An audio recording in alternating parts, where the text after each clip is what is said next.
So what should we do? Well, introduce digital cyber currency that central banks issue and control, and thereby gain total control over all economic transactions, decisions, and the whole lot you've just heard from the CEO of the GDI.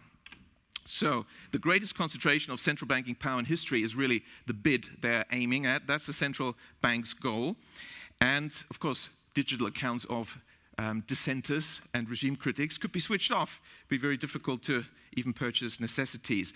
So this is an Orwellian dystopia of total control, the end of any freedoms. That's really what central banks are aiming at. Several central banks have, like the Bank of England, already prepared their microchip implant, RFID chip, to be implanted under your skin. Fellas, I greet you. I hope you're doing good. Have you ever heard of digital ID? Digital ID. If you've never heard of digital ID, I suggest you have a look at it. Do some investigation about it. I think it's some sort of urgent. Very urgent, actually. Digital ID. I think we need information because things are rolling out and we don't understand what's happening. So things have been happening. Thank you very much. If it's your first time, thank you for being here. I'm Zack. I'm sure we're going to like each other. If we vibe on the same level, you know what to do. So the Europeans have decided, they have come to a conclusion, an agreement about digital ID. They're going to implement digital ID. So that it just simply means all Europeans will be equipped with a digital ID. So a digital ID, it's basically encompasses many things of your identity. Okay, before we get to that, many people are very upset about the situation. Okay, many MPs, many people are very angry at what just happened. So before we get into the depth of that, let's watch this video. Okay, let's go. Just left the room where we had the negotiations about the digital identity. And I have bad news. The member states and the European Parliament came to an agreement. That means that probably not far from now, the digital identity will be a fact in the European Union. Right after this agreement, Commissioner Breton said, now we have the digital identity wallet, we have to put something in it. Crazy! Now we have the digital identity wallet, we have to put something in it. Obviously. And what he meant was the digital euro, also known as the central bank digital currency. The digital euro. So we have a digital ID, we need to put something in it. Okay, we're going to put the digital euro, meaning digital money. I don't know if you're informed, fellas. You need to do some research about this. We are moving toward a very interesting world. I'm telling you, seriously, let's go. And this is a very bad development. They always promise us not to make this connection. And even a lot of experts, privacy experts and security experts, warned also last week this is a very bad idea for our privacy and our freedom. And still, this digital identity is pushed through. But it's not too late, because we still have to vote on this in the plenary.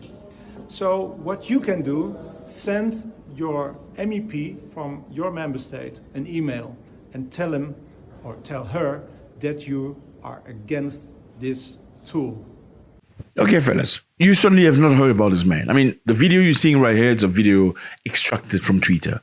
So that means he tried by his own means to, pull the message out there, send the message in the world.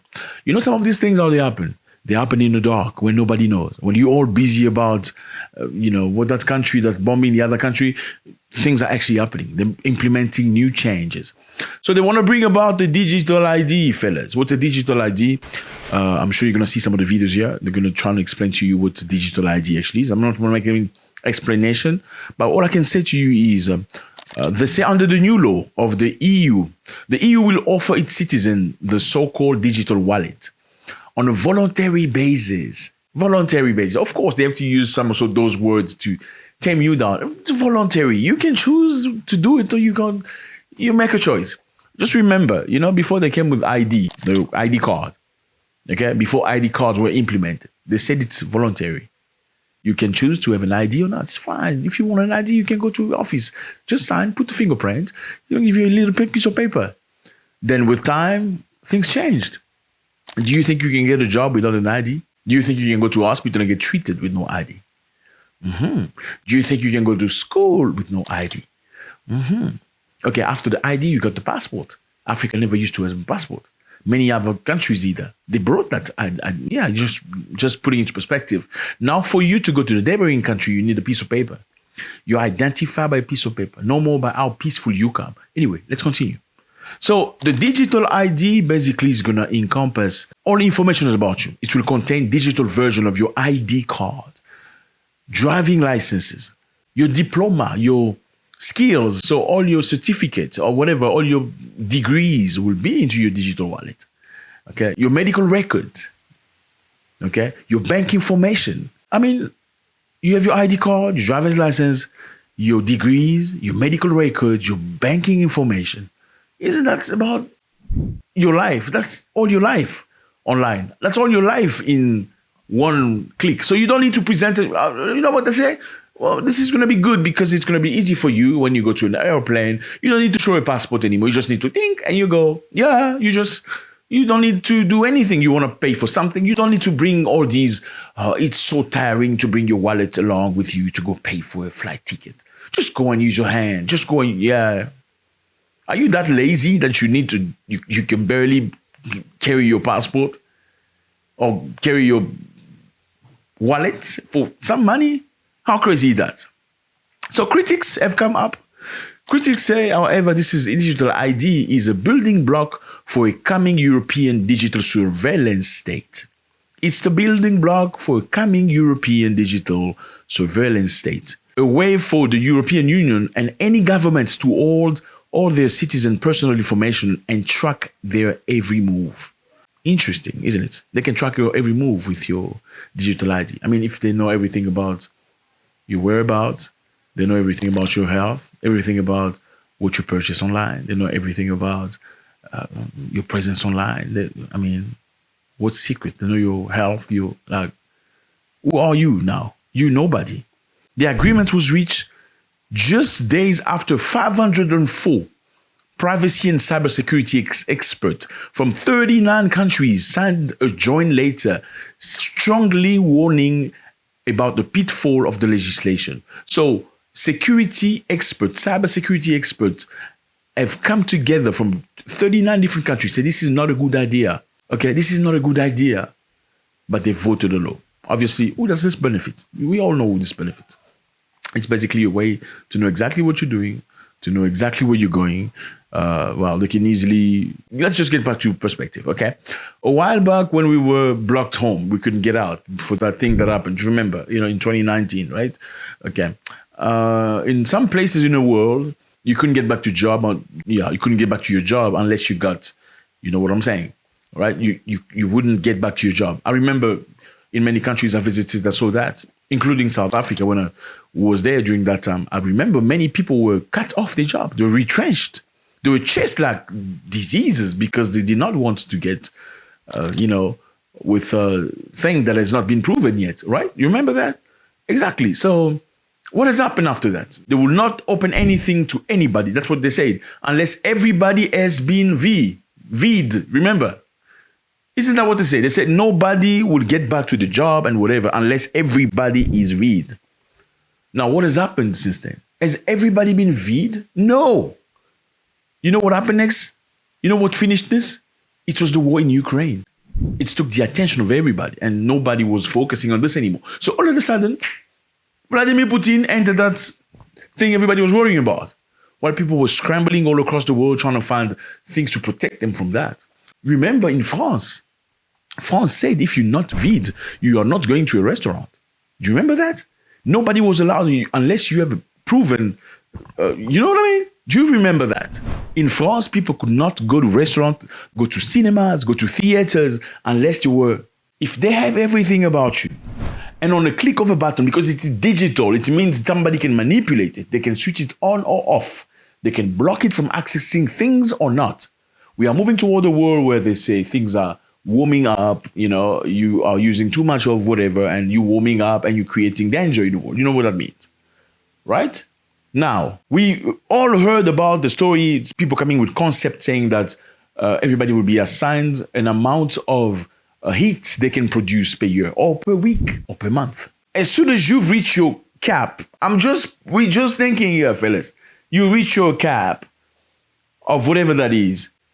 Can't nobody stop you? Okay, you cannot purchase that piece of meat you're trying to buy because you've created enough toxins in the air. You know what I'm saying?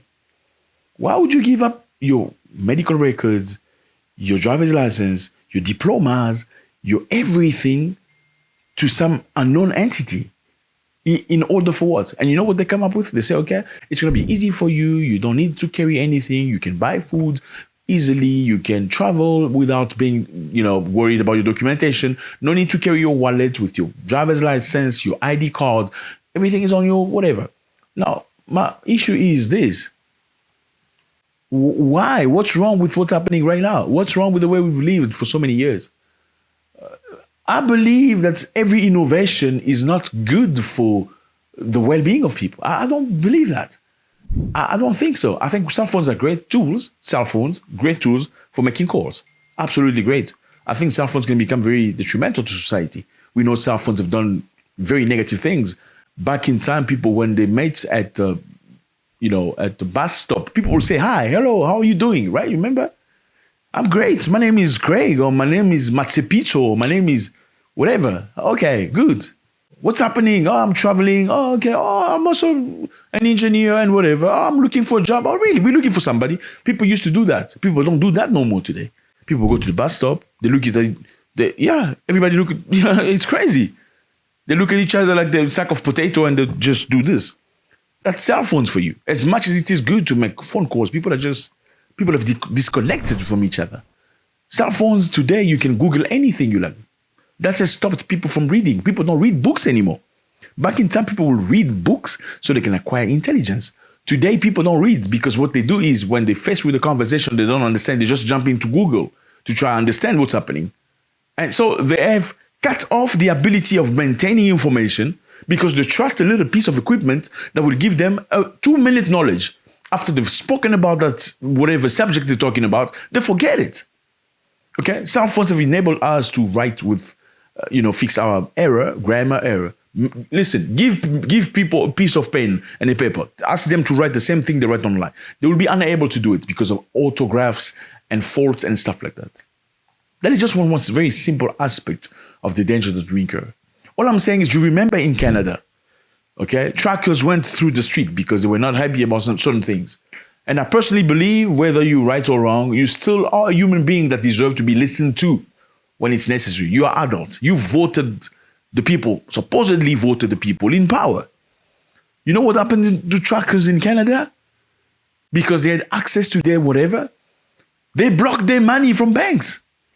They blocked their money from the digital wallet. They blocked their money they blocked them from accessing PayPal, from accessing Stripe, they're trying to starve them so they can stop manifesting, stop asking to be listened to.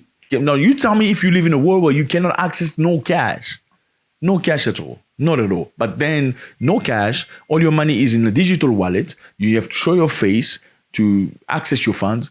What if you say something the government doesn't like? Or what if your stance is, your genuine stance is different than what of everybody? How will they punish you if they were ready to punish people from not going to theater in France, not going to restaurants, because they made a choice for themselves, for their own being? Now that they have the power to actually block everything, what's going to happen? Can you travel? Can they cancel your passport at the border? Just by the time you're trying to, they just, you stop. We also know the story, they're trying to install things in cars, like a tool in a car that can just stop a car from nowhere. You're driving thousands of miles away, they can just press a button and stop your car. Is this the world you want to live in? Listen to this MP saying. He urges Europeans to write to their MPs and say, we're not happy with this because it's not, it's almost there, but it's not complete yet. They still need to vote about it. But people are not informed. People don't know about this. Is this what we see in the movies happening very slowly? Are these the things we see in book stories, in religious stuff? Like, I don't know. We're just thinking. Let me know how you feel about this. Because once Europe starts, they're going to impose it to Africa. Because they're going to say, okay, you guys, you need to comply with the new rules of Europe. You need to very slowly start pushing these ideologies in your country. Thank you very much. It was a great pleasure. It's not about me talking to you. It's about us contributing and learning together. God bless.